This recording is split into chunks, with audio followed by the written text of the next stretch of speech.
Angin laut sore itu bergerak lambat seolah menyembunyikan sesuatu. Di pelabuhan utara, deretan kontainer menjulang bagai dinding baja yang menyimpan rahasia. Lampu-lampu kuning berkedip seperti isyarat bahaya yang tak dihiraukan siapapun. Di tengah hiruk-pikuk bongkar muat, seorang petugas muda mendadak pucat ketika melihat bahwa satu kontainer besar yang baru turun dari kapal tidak punya manifest. Bukan kosong, bukan salah pencatatan, kontainer itu tidak seharusnya ada. Ketika kabar itu masuk ke meja Menteri Purbaya, ia tengah menatap laporan hitam yang baru diterimanya dari seorang auditor senior. Laporan setebal 48 halaman itu berisi angka mustahil, 784.000 ton tekstil ilegal masuk tanpa tercatat dalam sistem resmi. Angka yang cukup membuat industri dalam negeri lumpuh. Purbaya merasakan tengkuknya menegang, ini bukan kebocoran biasa, ini seperti ada pintu belakang raksasa yang dibangun dengan sengaja. Auditor yang memberikan laporan itu seharusnya datang kembali untuk memberikan penjelasan tambahan. Namun 2 jam berlalu dan ia tidak muncul. Teleponnya mati. Lokasinya tak terdeteksi. Hanya ada satu pesan terakhir, jika saya hilang, jangan berhenti di sini. Mereka sudah masuk terlalu dalam.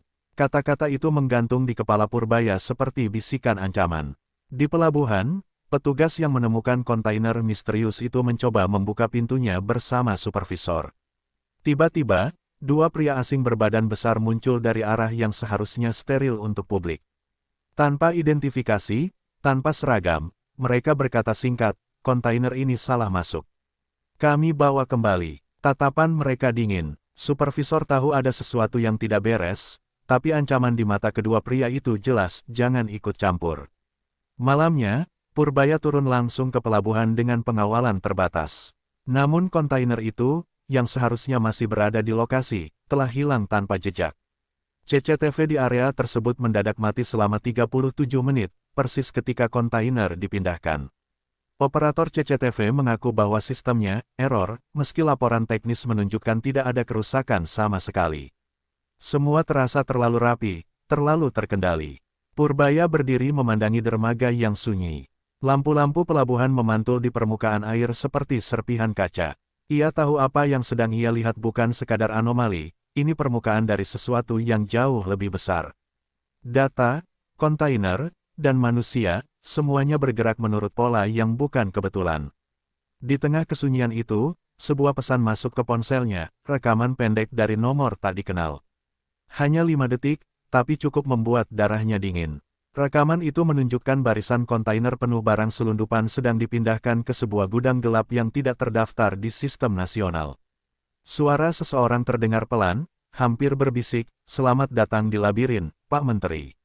Ini baru pintu pertama. Pagi berikutnya, ruang rapat kementerian dipenuhi wajah-wajah tegang. Di layar utama, 2 tabel data bersanding, satu dari sistem ekspor-impor nasional, satu lagi dari negara mitra dagang. Perbedaannya bukan sekadar besar, melompat hingga ratusan juta dolar. Seolah ada 2 dunia paralel yang mencatat transaksi berbeda untuk barang yang sama. Purbaya mengetuk meja sekali, memecah keheningan.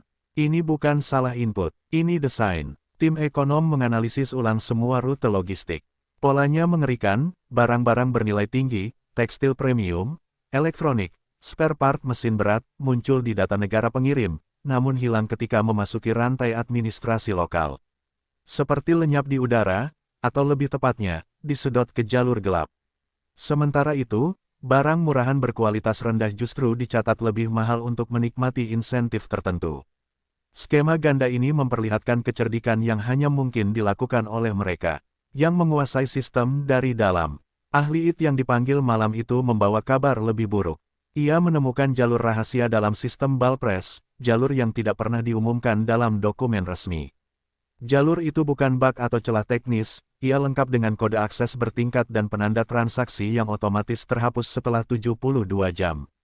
Seseorang membangun pintu belakang ini dengan presisi ahli, katanya lirih. Dan siapapun itu, dia bekerja dari pusat.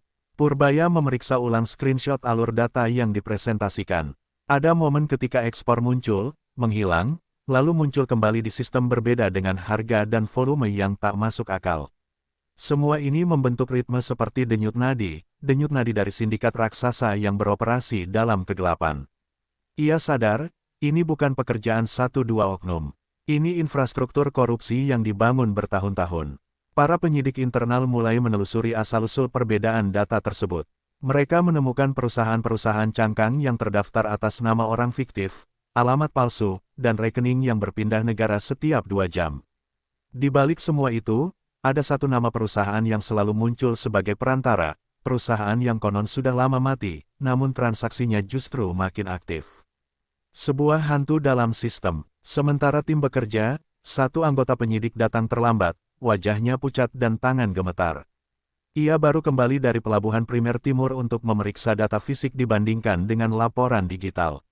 Dengan suara bergetar, ia mengaku dikejar 2 mobil gelap dan dipaksa menyerahkan flash disk berisi data manifest. Ia berhasil kabur karena jalur belakang pelabuhan kebetulan macet. Mereka tahu apa yang kita cari, bisiknya. Di akhir hari, Purbaya berdiri di depan jendela kantornya, memandang kota yang tampak tenang.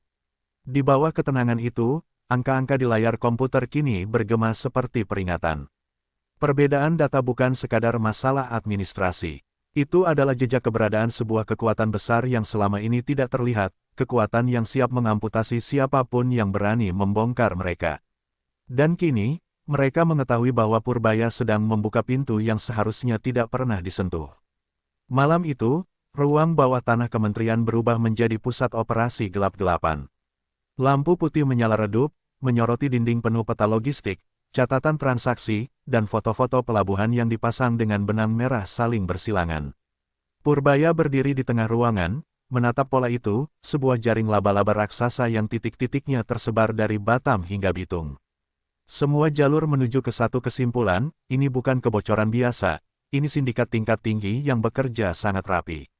Tim investigasi memulai presentasi. Mereka menemukan jejak tagihan fiktif yang mengalir melalui perusahaan-perusahaan cangkang yang tersebar di Hong Kong, Kepulauan Cayman, hingga negara-negara tanpa perjanjian pajak. Aliran uangnya mirip sungai bawah tanah, diam, tak terlihat, tapi sangat deras. Setiap kali uang itu hampir terlacak, jejaknya menghilang seperti kabut tersapu angin. Ini bukan organisasi amatir, kata kepala analisis keuangan. Ini arsitektur kriminal yang dibangun oleh pakar-pakar kelas atas. Tak lama kemudian, laporan lapangan datang dari tim Bea Cukai yang menyamar. Mereka mengungkap operasi rahasia di gudang pinggir kota, barang-barang selundupan bernilai miliaran rupiah disamarkan sebagai limbah industri, lalu dikirim ke pasar lokal melalui distributor yang tampak legal. Lebih mengejutkan lagi, beberapa pegawai pelabuhan yang selama ini dianggap bersih ternyata memiliki gaya hidup tak masuk akal, villa tersembunyi, mobil mewah, hingga transaksi yang dilakukan lewat kripto anonim. Purbaya membulatkan tangan di meja, menahan amarah. Semakin dalam ia menggali, semakin jelas bahwa sindikat ini tidak hanya punya kaki tangan, tapi juga tulang belakang di kementerian. Ada pegawai tinggi yang mengatur keluar masuk barang.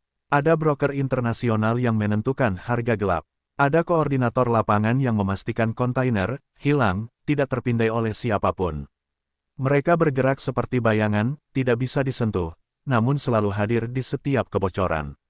Salah satu penyidik senior menunjukkan foto buram dari kamera jarak jauh, seorang pria yang diyakini menjadi penghubung utama sindikat tangan bayangan. Wajahnya tak jelas, tapi siluetnya dikenal oleh beberapa pejabat lama. Dia sudah muncul sejak pemerintahan 3 periode lalu, kata penyidik itu pelan. Setiap kali operasi pembersihan dilakukan, dia hilang. Tapi setelah itu, sistem kembali bocor, bahkan lebih besar. Keheningan menyelimuti ruangan. Ini bukan musuh baru. Ini musuh lama yang telah belajar banyak. Dokumen tambahan menunjukkan pola lain yang lebih menyeramkan. Sindikat itu memiliki pengaruh sampai sektor perbankan. Setiap transaksi impor ilegal yang berhasil lolos segera dibersihkan melalui rekening perusahaan kontraktor fiktif, lalu diputar sebagai pendapatan operasional. Dari sana, uangnya mengalir ke kantong-kantong tokoh penting yang namanya tak pernah muncul, namun jejak harta mereka bersinar seperti mercusuar di tengah gelap. Purbaya menatap seluruh timnya, mata mereka lelah, tapi penuh api. Apapun yang sedang mereka hadapi, ini jauh lebih besar daripada sekadar penyelundupan tekstil atau kontainer nyasar. Ini sindikat yang menguasai data, pelabuhan, pejabat, hingga arus uang lintas negara. Mereka adalah tangan bayangan, pengendali senyap yang selama bertahun-tahun menentukan siapa yang kaya, siapa yang bangkrut, siapa yang boleh bertarung, dan siapa yang harus diam. Di akhir malam, Purbaya berbisik pada dirinya sendiri, jika ini perang, maka musuh sudah lebih dulu ada di dalam tembok. Dan dari sudut ruangan gelap itu, satu hal menjadi jelas, pertarungan baru saja dimulai. Hujan turun deras ketika tim investigasi tiba di pelabuhan Sumatera bagian barat. Laporan yang mereka terima pagi itu hampir terdengar mustahil, 42 kontainer hilang sekaligus. Bukan tertukar, bukan salah rute, hilang total dari catatan fisik maupun digital. Purbaya sendiri datang untuk memastikan kebenarannya. Ia berdiri di tengah pelabuhan yang basah, mendengar penjelasan supervisor yang gemetar. Semua kontainer itu masuk, Pak, tapi tak ada satupun yang keluar melalui jalur resmi. Hujan menyembunyikan wajah shock semua orang. Tim kemudian memeriksa rekaman CCTV. Yang mereka temukan justru semakin mengerikan. Pada malam kontainer-kontainer itu menghilang, kamera pelabuhan tiba-tiba menampilkan gambar statis selama lebih dari 3 jam. Seolah seluruh sistem dibekukan. Tidak ada tanda-tanda error. Tidak ada kabel yang putus. Tidak ada petugas yang melaporkan gangguan. Seseorang mematikan sistem itu dengan presisi profesional, membuat hilangnya puluhan kontainer terlihat seperti tak pernah terjadi. Sebuah petunjuk akhirnya muncul dari operator forklift yang bekerja malam itu. Lelaki itu masih trauma ketika diajak bicara. Ia melihat truk-truk besar dengan plat nomor palsu masuk ke area terlarang, dikawal pria-pria bertubuh kekar yang mengenakan rompi tanpa logo. Mereka bergerak cepat, seperti sudah berlatih ratusan kali. Mereka seperti tahu titik buta kamera, ujar operator itu sambil menunduk. Seolah-olah, mereka yang bikin titik butanya. Purbaya lalu memerintahkan pemeriksaan jalur belakang pelabuhan, jalur yang jarang digunakan, jalur yang hanya dipakai pada keadaan darurat. Ketika sampai di sana, tanah masih basah oleh bekas ban truk yang baru lewat beberapa jam sebelumnya. Jejak itu mengarah ke sebuah kawasan industri tua yang sudah lama tidak beroperasi. Pintu gerbangnya berkarat, tetapi roda-roda besar yang pernah menggerakkannya masih hangat. Ada bau logam dan minyak yang tidak lazim. Dengan hati-hati, tim memasuki area tersebut. Di dalam bangunan luas yang gelap, mereka menemukan barisan kontainer yang disusun seperti domino raksasa. Pintu-pintu beberapa kontainer terbuka, isi di dalamnya membuat semua orang membeku. Barang-barang mewah, alat elektronik premium, kain impor berkualitas tinggi, semua dalam jumlah yang tak masuk akal. Tidak ada dokumen resmi, tidak ada label pajak, tidak ada nomor manifest. Tempat itu bukan gudang, melainkan ruang transit gelap untuk barang selundupan bernilai raksasa. Ketika pemeriksaan dilakukan, seorang agen lapangan berteriak panik dari sudut ruangan. Ia menemukan sesuatu yang tidak kalah mengejutkan, dokumen berisi rute rahasia yang dipakai untuk memindahkan barang-barang itu dari satu pelabuhan ke pelabuhan lain tanpa terdeteksi. Rute itu lengkap dengan waktu, nama kapal, kode truk, bahkan nama petugas pelabuhan yang dijamin aman. Semua tercetak rapi, tidak seperti catatan mafia, tetapi seperti manual operasional sebuah perusahaan besar. Namun momen itu tidak berlangsung lama. Tiba-tiba terdengar suara mesin dari kejauhan, truk mendekat. Lampu-lampu besar menyala, menusuk kegelapan. Purbaya memberi isyarat untuk mundur. Mereka tidak memiliki cukup pasukan untuk konfrontasi malam itu. Dengan cepat, tim membawa beberapa bukti penting dan melarikan diri melalui jalur samping. Mereka berhasil keluar beberapa detik sebelum konvoi truk memasuki gudang, seperti gerombolan predator yang kembali ke sarang. Di dalam mobil yang melaju kencang menembus hujan, Purbaya memejamkan mata sejenak. Temuan malam itu membuat semuanya berubah. Ini bukan kebocoran, ini operasi paralel yang berjalan seperti negara dalam negara. Dan ia tahu, sindikat tangan bayangan pasti sadar bahwa ada orang yang baru saja menyusup ke jantung operasi mereka. Pertempuran berikutnya tidak akan mudah. Dan mulai malam itu, permainan berubah menjadi hidup dan mati. Ruang rapat kabinet sore itu terasa seperti ruang tekanan. Lampu-lampu putih menyala terang, namun suasananya gelap, penuh ketegangan yang hampir bisa disentuh. Di layar besar, Purbaya menampilkan foto-foto yang ditemukan di gudang gelap, kontainer berisi barang mewah, dokumen rute rahasia, dan rekaman konvoi truk tak bertanda. Semua pejabat yang hadir terdiam. Tidak ada yang berani berkedip. Purbaya menekan tombol berikutnya, data impor tekstil ilegal yang nilainya melompat seperti grafik badai. Ia berkata pelan, namun penuh ancaman, kalau kita diam, negara ini sudah bukan milik kita. Seorang pejabat tinggi dari lembaga terkait mencoba menahan diri, tapi suaranya tetap terdengar getir. Pak Menteri, kalau Balpres diperketat drastis seperti usulan Anda, ribuan perusahaan akan terkena imbas. Jalur merah penuh, jalur kuning macet total.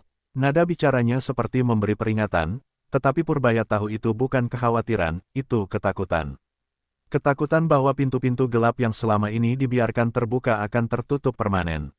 Purbaya menatapnya tajam. Kalau ribuan perusahaan itu selama ini hidup dari celah ilegal, lebih baik mereka mati. Rapat langsung bergetar oleh gelombang bisikan. Beberapa wajah pucat, ada yang gelisah, ada yang panik, ada yang tiba-tiba sibuk menunduk menatap berkas. Pernyataan itu bukan sekadar agresif, itu deklarasi perang. Dan semua orang di ruangan itu tahu siapa targetnya. Dari sudut lain ruangan, seorang pejabat yang biasanya pendiam tiba-tiba angkat bicara. Wajahnya serius, suaranya tegas namun tremornya tak bisa disembunyikan. Dengan segala hormat, Pak Menteri, regulasi Balpres bukan sekadar aturan teknis. Ada kepentingan besar di baliknya. Beberapa produk tidak boleh diperiksa terlalu ketat, demi stabilitas pasokan.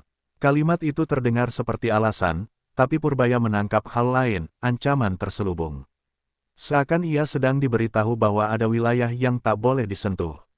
Suasana memanas ketika Purbaya menampilkan bukti baru, dokumen internal yang membuktikan bahwa beberapa jenis barang dengan resiko tinggi justru dipindahkan dari jalur merah ke jalur kuning tanpa alasan teknis. Keputusan itu ditandatangani oleh pejabat yang kini duduk tepat di seberangnya. Semua mata serempak beralih ke pria itu. Wajahnya berubah kaku. Ia mencoba menjelaskan, tapi suaranya patah-patah seperti kaca retak. Saya hanya mengikuti rekomendasi, saya tidak tahu itu dipakai untuk menyembunyikan barang selundupan. Potong Purbaya dengan dingin. Ruangan mendadak sunyi. Hening yang menusuk. Salah satu staf ahli melemparkan solusi kompromi, berharap meredakan ketegangan. Namun sebelum ia selesai bicara, Purbaya menghentikannya. Ia menekan remote, memunculkan video rekaman konvoi truk yang mereka temukan di gudang terlarang. Kalau kalian pikir ini hanya soal regulasi, kalian salah besar. Ini operasi kriminal berskala nasional. Dan saya akan bongkar entah siapapun yang berada di belakangnya, baik oknum, pejabat, ataupun kalian sendiri. Hening panjang kembali menyelimuti ruangan. Tidak ada yang berani bicara. Tidak ada yang berani batuk. Tidak ada yang berani menatap Purbaya. Karena untuk pertama kalinya, mereka sadar Purbaya tidak lagi sekadar memimpin penyelidikan, ia sedang mengumumkan perang terbuka terhadap seluruh struktur yang selama ini melindungi jalur gelap ekspor-impor. Dan di luar gedung, jauh dari mata publik, seseorang sudah menunggu pergerakan berikutnya. Seseorang yang merasa kekuasaannya mulai terusik. Seseorang dari tangan bayangan yang tidak akan tinggal diam. Pukul 2 dini hari, ruang pusat kendali darurat kementerian menyala seperti kota kecil. Layar-layar besar menampilkan peta pelabuhan, rute kapal, daftar kontainer, dan aktivitas truk dari Sabang sampai Merauke. Semua bergerak cepat, seperti mesin perang yang baru dihidupkan. Di tengah ruangan, Purbaya berdiri tegap mengenakan rompi operasi dengan wajah yang keras, dingin, dan tanpa kompromi. Malam itu ia resmi meluncurkan operasi paling berani dalam sejarah perdagangan modern, Operasi Langit Terbuka. Instruksi pertamanya membuat semua orang terperanjat. Mulai sekarang, setiap pelabuhan besar harus melakukan pemeriksaan tanpa pemberitahuan. Tidak ada pengecualian, tidak ada toleransi. Semua jalur kuning dan hijau dialihkan ke jalur merah sampai ada pemberitahuan lebih lanjut. Para pejabat dan petugas lapangan panik, ini berarti aktivitas nasional akan terguncang, antrean akan mengular, dan ratusan perusahaan akan terhambat. Tapi Purbaya tidak peduli. Ia tahu konsekuensinya. Yang ia kejar bukan kenyamanan, melainkan akar kejahatan. Di pelabuhan-pelabuhan, operasi dimulai dengan kekacauan yang tak dapat dihindari. Sirene berbunyi, truk dipaksa berhenti, gudang-gudang diblokade, dan kapal-kapal yang biasanya lolos pemeriksaan kini disergap tim gabungan. Banyak oknum terkejut, beberapa berusaha kabur, tapi langsung diamankan. Ada yang mematikan radio komunikasi, ada yang memalsukan data di menit terakhir, ada yang mencoba menyuap petugas dengan uang tunai yang diselipkan dalam kotak makan. Namun malam itu, tidak ada satupun trik lama yang berhasil. Di tengah operasi, sebuah laporan masuk dari pelabuhan Timur Jawa. Tim menemukan kontainer tanpa identitas yang ternyata berisi barang-barang premium bernilai miliaran. Lebih mencengangkan lagi, mereka menemukan chip kecil di salah satu dinding kontainer, perangkat pemancar yang bisa menghapus atau memalsukan data saat kontainer melewati gate sensor. Teknologi semacam ini bukan main-main, ini teknologi kelas intelijen yang disalahgunakan. Purbaya menatap perangkat itu dengan wajah tegang. Mereka bukan hanya licik, mereka canggih. Sementara ratusan pemeriksaan berlangsung, markas pusat mendapat laporan lain yang tak kalah mengerikan. Beberapa oknum pejabat yang diduga terlibat melarikan diri ke luar negeri hanya beberapa jam sebelum operasi dimulai. Tiket mereka dibeli secara mendadak, menggunakan identitas lain. Ini membuktikan bahwa kebocoran informasi masih ada, bahwa masih ada mata-mata sindikat tangan bayangan yang menyusup di dalam struktur formal negara. Purbaya meminta data lengkap, namun sebagian besar perjalanan sudah terlalu jauh untuk dikejar. Meski begitu, hasil operasi tetap mengejutkan. Dalam waktu 24 jam, berbagai pelabuhan menemukan ribuan barang ilegal, tekstil premium, alat berat, suku cadang, komponen elektronik, hingga obat-obatan mahal. Sistem logistik yang sebelumnya tampak normal kini terlihat seperti gua raksasa penuh lorong rahasia yang selama ini tersembunyi. Publik belum tahu apa-apa, tetapi di dalam ruang pusat kendali, semua orang menyadari apa yang mereka temukan baru puncak gunung es. Malam itu, Purbaya berdiri sendirian di balkon gedung kementerian. Angin malam berhembus lembut, tetapi wajahnya tetap tegang. Ia tahu bahwa operasi sebesar ini pasti mengundang reaksi balik. Sindikat yang telah terbukti canggih, kaya, dan terorganisasi tidak akan diam saja melihat kerajaan gelap mereka diguncang.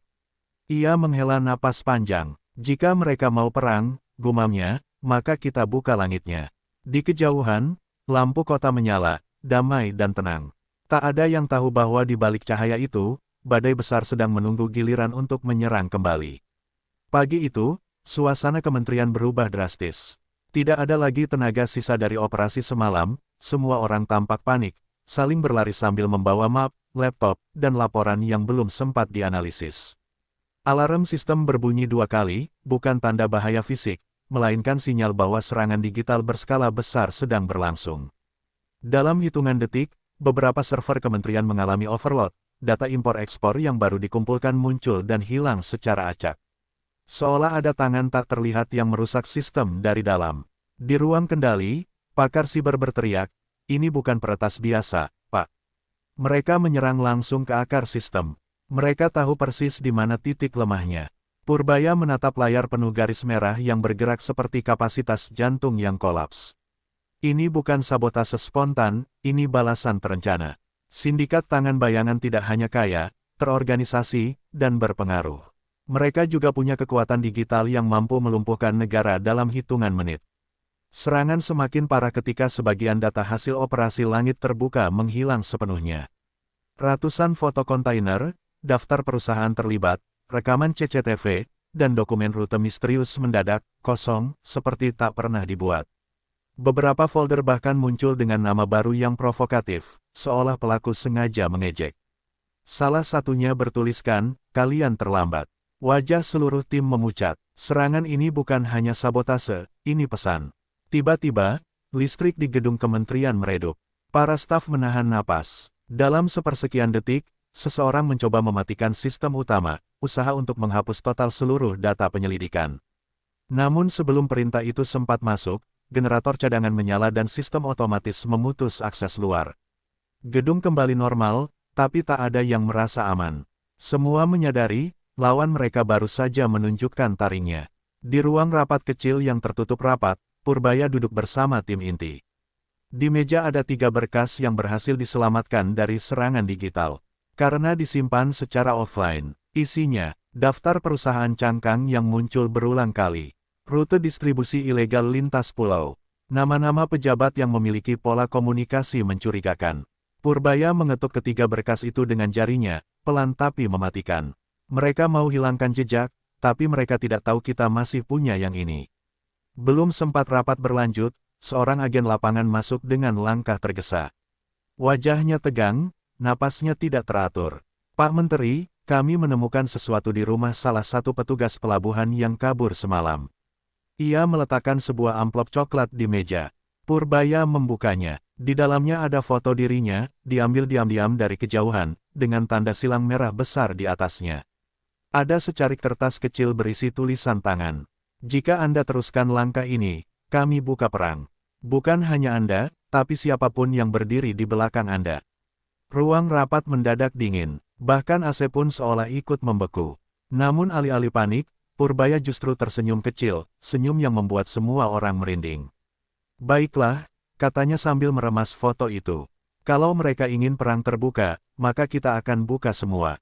Tidak ada lagi batas. Di luar gedung, awan gelap menggulung perlahan. Seperti pertanda bahwa pertempuran baru ini akan jauh lebih brutal daripada sebelumnya. Di sebuah gedung tua yang jauh dari perhatian publik, lampu-lampu redup menyinari wajah-wajah yang selama ini beroperasi di balik layar sistem impor-ekspor Indonesia. Mereka bukan hanya oknum biasa, mereka adalah bayang-bayang yang selama puluhan tahun memegang kunci gudang, manifest, hingga jalur cepat kontainer. Namun malam itu berbeda, ada kegelisahan di antara mereka. Purbaya telah menggerakkan sesuatu yang tak pernah mereka perhitungkan, ketakutan kolektif. Salah satu dari mereka, pria bertubuh besar dengan suara yang biasanya lantang, kini bahkan ragu membuka mulut. Kalau dia benar-benar buka semua data lintas kementerian, habis kita, gumamnya. Yang lain hanya mengangguk, seolah kata-kata itu terlalu berat untuk dikonfirmasi. Mereka tahu, yang dikejar bukan hanya kontainer nyasar atau tekstil ilegal.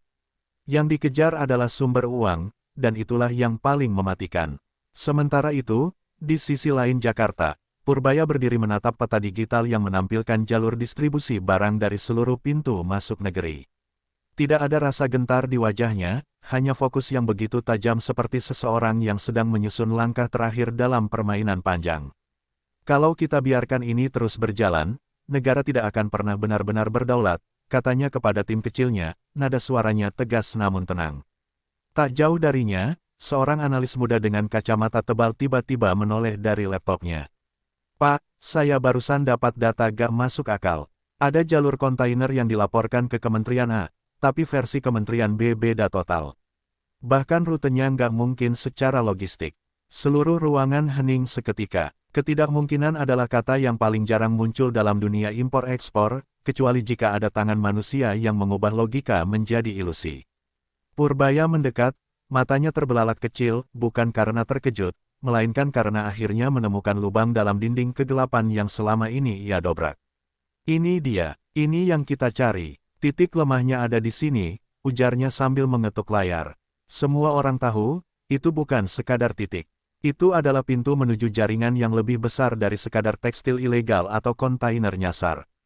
Di luar ruangan, suara angin malam terdengar samar, seolah kota Jakarta sendiri sedang menahan napas. Semua perubahan besar selalu datang dengan kekacauan, dan malam itu kekacauan terasa semakin dekat.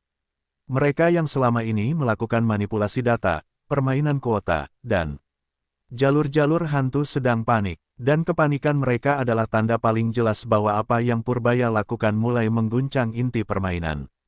Di balik kaca, Purbaya menghela napas dalam. Besok kita buka babak baru, katanya, seolah berbicara pada dirinya sendiri. Kalau mereka punya ruang gelap, kita akan bawa cahaya paling terang. Malam itu, untuk pertama kalinya dalam sejarah panjang kebocoran impor-ekspor, ruang gelap itu mulai retak dan retakan itu hanya akan membesar. Pagi itu, Jakarta masih diselimuti kabut ketika serangan balik mulai bergerak, bukan lewat jalanan, tapi lewat jaringan komunikasi yang selama ini digunakan para pemain gelap untuk menjaga dominasi mereka. Telepon-telepon berdering, pesan berantai meluncur, instruksi-instruksi panik tersebar, hapus data lama, matikan server cadangan, diamankan orang-orang kunci. Tapi semua itu terlambat. Purbaya sudah lebih jauh dari yang mereka kira. Di pusat komando kecil yang baru dibentuk semalam, layar-layar data menampilkan satu hal yang membuat semua orang di ruangan itu membeku, sebuah pola. Ratusan kontainer ilegal, dari tekstil hingga balpres, mengalir lewat jalur-jalur yang selama ini disamarkan lewat manipulasi manifest. Polanya rapi, terlalu rapi, seperti seseorang yang percaya tidak akan pernah ketahuan. Dan justru karena terlalu rapi, semuanya mudah dibongkar. Pak, mereka panik, kata seorang anggota tim, memperlihatkan log aktivitas digital yang melonjak drastis. Ada yang hapus ribuan file dalam 1 jam. Ini bukan respons normal, ini respons kriminal. Purbaya hanya mengangguk pelan, matanya tajam seperti pisau. Biarkan, hapus saja jejaknya, itu bukti bahwa mereka tahu kita sudah dekat. Di sebuah gedung megah milik salah satu importir terbesar, seorang pria tua dengan jas mahal sedang memukul meja hingga tangannya bergetar. Saya bilang apa? Kita terlalu santai, teriaknya. Para bawahannya hanya menunduk, tidak berani menjawab. Seseorang mencoba memberi solusi, kita masih bisa tekan pejabat X, atau bicara dengan Y, tapi pria tua itu memotong kasar, tidak. Yang kita hadapi sekarang beda. Dia tidak bisa dibeli, dan itu masalah. Sementara itu, di lapangan, petugas gabungan mulai merazia gudang-gudang yang selama ini hanya terdengar dalam desas-desus. Beberapa gudang tampak seperti tidak tersentuh bertahun-tahun, tetapi begitu pintu digembok paksa, bau tekstil lembab langsung menyeruak. Balpres yang dilaporkan sudah dibakar ternyata masih utuh menumpuk seperti gunung. Tim di lapangan melaporkan temuan demi temuan, dan semuanya membuat satu kesimpulan, kebocoran ini bukan lagi skala miliaran, tapi puluhan triliun. Di tengah derasnya perkembangan, seseorang dari kementerian tertentu tiba-tiba menghubungi tim Purbaya. Nadanya cemas namun formal. Pak, kami mendapat tekanan dari berbagai pihak, apa benar Bapak mau buka semua data lintas lembaga? Purbaya menjawab dengan satu kalimat pendek yang membuat orang itu terdiam lama, kalau bukan sekarang, kapan lagi negara ini punya kesempatan? Panik para pemain gelap semakin menjadi-jadi. Beberapa mencoba kabur ke luar negeri. Ada yang menyuap, ada yang menghapus data, ada yang mencoba mengadu domba antar kementerian. Tapi gelombang itu datang telat. Purbaya sudah mengunci sumber informasi, mengamankan saksi kunci, dan, yang paling penting, sudah memegang pola besar jaringan gelap itu. Dan ketika malam tiba, Purbaya menatap laporan akhir hari dengan sorot mata yang tidak banyak orang pahami. Bukan sorot kepuasan, bukan pula sorot kemarahan, melainkan sorot seseorang yang tahu bahwa badai besar sudah ia tarik ke permukaan. Besok, permainan ini berakhir, gumamnya. Pagi itu, gedung besar tempat konferensi pers digelar dipenuhi suasana yang tidak pernah terlihat sebelumnya, kombinasi antara ketegangan nasional dan rasa penasaran publik yang memuncak. Para jurnalis berebut posisi, kamera disiapkan, mikrofon diarahkan, dan bisik-bisik yang memenuhi ruangan seperti gelombang kecil sebelum tsunami. Semua orang tahu, hari ini bukan hari biasa. Hari ini, sesuatu yang selama puluhan tahun tersembunyi akan muncul ke permukaan. Ketika Purbaya memasuki ruangan, langkahnya pelan namun penuh keyakinan. Tidak ada senyum, tidak ada salam basa-basi. Hanya tatapan lurus ke arah podium, seolah ia berjalan menuju medan pertempuran terakhir. Sorot lampu kamera menghantam wajahnya, tapi ia tidak gentar. "Selamat pagi," katanya, suaranya menggema. Dan seketika seluruh ruangan menjadi sunyi. Slide pertama muncul di layar besar, peta Indonesia dengan ratusan jalur merah, rute kontainer yang selama ini disembunyikan dari catatan resmi. Ruangan langsung riuh, beberapa wartawan bahkan berdiri tanpa sadar, tak percaya dengan apa yang mereka lihat. Inilah bukti kebocoran sistem impor-ekspor kita, dalam skala yang tidak pernah dibayangkan, ucap Purbaya, setiap katanya seperti palu menghantam meja. Slide berikutnya menampilkan daftar panjang, gudang-gudang yang selama ini dianggap tidak aktif. Importir yang tampak kecil namun memiliki ribuan kontainer, dan data lintas kementerian yang bertolak belakang satu sama lain. Ketika kata 784.000 ton tekstil ilegal muncul di layar, beberapa orang menutup mulutnya, terkejut. Yang lain langsung mengetik cepat, mengirim berita secepat mungkin. Fakta itu seperti pukulan telak bagi siapapun yang selama ini meremehkan kerusakan sistem. Namun bagian yang paling mematikan baru muncul di akhir. Purbaya menekan tombol, dan layar berubah menjadi grafik alur dana, menghubungkan jalur kontainer ilegal dengan nama-nama perusahaan bayangan, rekening offshore, hingga oknum yang selama ini memelihara kebocoran. Tidak ada nama pejabat asli yang disebut, semua disamarkan karena kasus masih berjalan, namun strukturnya cukup jelas untuk membuat siapapun di jaringan itu gemetar. Negara telah kehilangan puluhan triliun setiap tahun, ujar Purbaya dengan suara rendah namun sangat tegas. Bukan karena kita bodoh, tapi karena ada yang memastikan kita tetap buta. Kalimat itu langsung membuat ruangan kembali hening. Tidak ada yang berani batuk, bergerak, apalagi bersuara. Semua mata tertuju pada pria di podium itu, pria yang baru saja mengguncang fondasi mafia impor-ekspor. Dan kemudian, datang kejutan terakhir. Purbaya mengeluarkan sebuah map hitam tebal, meletakkannya perlahan di podium. Ini adalah laporan lengkap yang akan saya serahkan ke aparat penegak hukum mulai hari ini.